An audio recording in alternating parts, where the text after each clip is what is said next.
Hi guys, it's Maria of Pink Pony Design, and today I wanted to show you exactly how I do when I use my Silhouette Cameo 4 to cut pattern pieces or fabric pieces.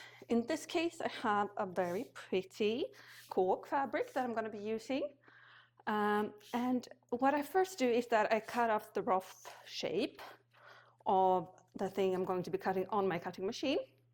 So I used the printed templates, and then I just kind of cut around it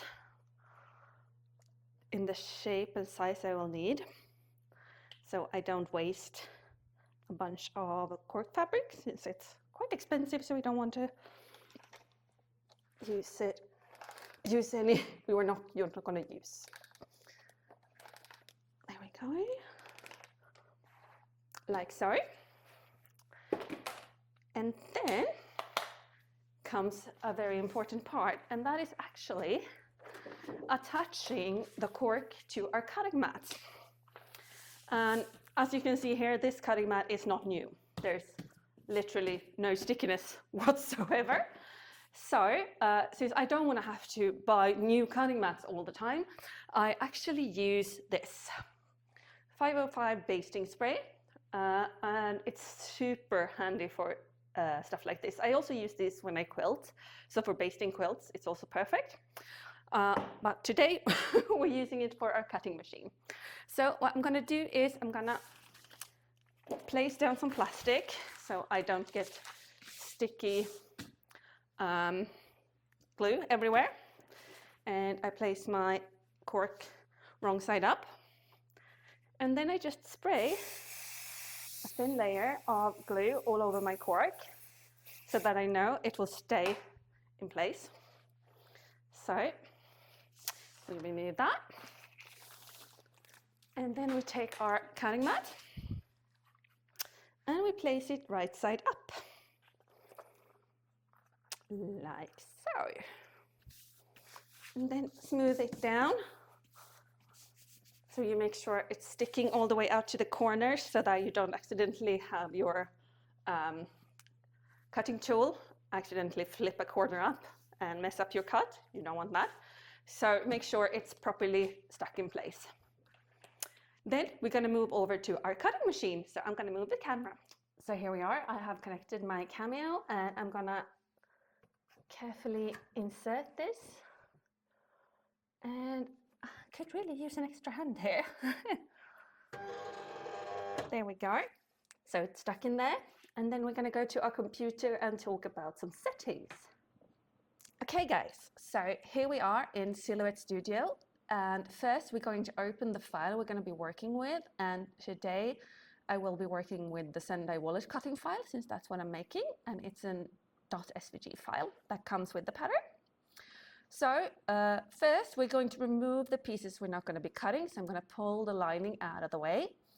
Next, I'm going to position my pieces the way I positioned the cork on the cutting mat so that it fits nicely and cuts in the right direction if you have directional fabric.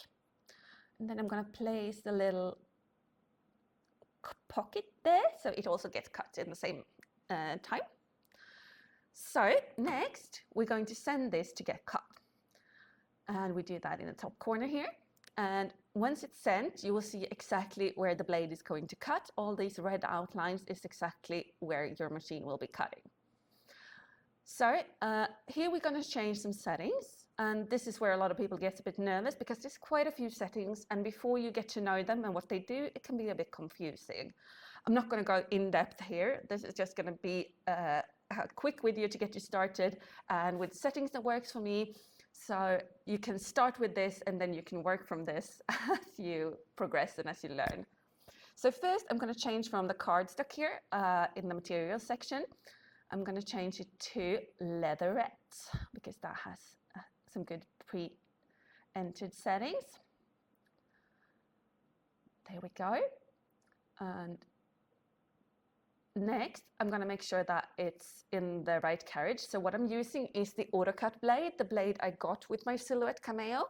I don't use a craft cut blade or a deep cut blade. I have found that it's not necessary when working with cork or the thickness of vinyl that I usually work with. So that's actually quite handy. I have not yet even changed my AutoCut blade. So I've been making quite a few wallets and quite a few cutting into cork and vinyl and heavy stuff, and it's still really sharp. So I'm very happy with it. Next, what we're going to do, oh, it changed back to cardstock. We wanted leatherette setting. Let's see. There we go. Yeah. And then it changes the force automatically to full force. So what we're going to do here first is going to change the depth of the blade. Since the AutoCut blade isn't super long or super deep, we're going to change it to 10 blade depth, meaning maximum blade depth. Since the cork I'm going to be cutting is quite thick, so that's going to be good. And I also use this setting for most of my vinyls as well. The force on the leatherette setting is 33, which is maximum force of the cut of the blade. And that is also good since it's not a super long blade. Maximum force is actually quite good. What we're going to change, we're going to do 3 passes. The reasons we make more than 1 pass is so that all threads and everything gets cut. So you want it to do more than 1 pass. Since it's a lot of threads and a lot of little things, you wanted to give it a chance to cut it over a couple of times. And here, the speed is automatically 3, and that's actually quite a good setting. Because if you have too high speed, your design can get choppy or not exactly perfect if the blade moves too fast.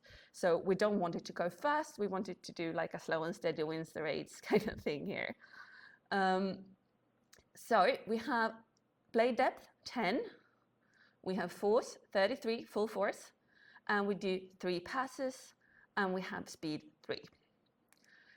And this is important. You don't want to use these settings with a deep cut blade or with the craft blade or anything like that. It might actually destroy your cutting mat because this is a lot of cutting force and it's a lot deep blade depth. So make sure you only use this when you're cutting vinyl or cork, like heavy materials with the AutoCut blade, okay?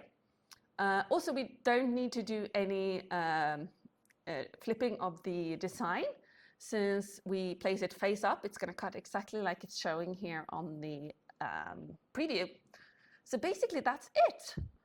We're going to start, we're going to click send, and we're going to send this. So here the auto blade changes the depth settings to the correct one, and then it starts cutting, and this is a really noisy aspect, so I'm not going to film a lot, but I just wanted to show you that that is the knife I'm using. As you can see, you can already see the cuts here. And since we glued the fabric down with the basting spray, it's really staying down and staying in place, which is very convenient. So you don't have to worry about it coming up during the cutting process.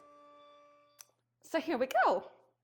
Our machine has finished cutting, and now it's just a very satisfying action of pulling this off.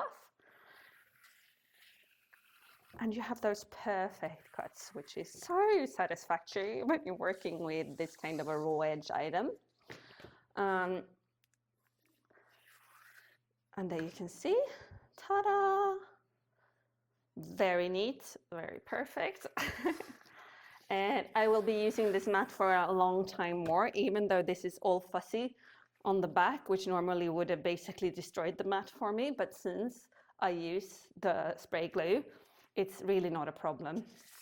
So I saved myself quite a bit of both money and time ordering cutting mats there, really. So I hope this all made sense. If you have any questions, please don't hesitate to ask them in the comments. I'm happy to help in any way that I can. And I hope you will enjoy making these little card holders. Have a good day, guys. Bye.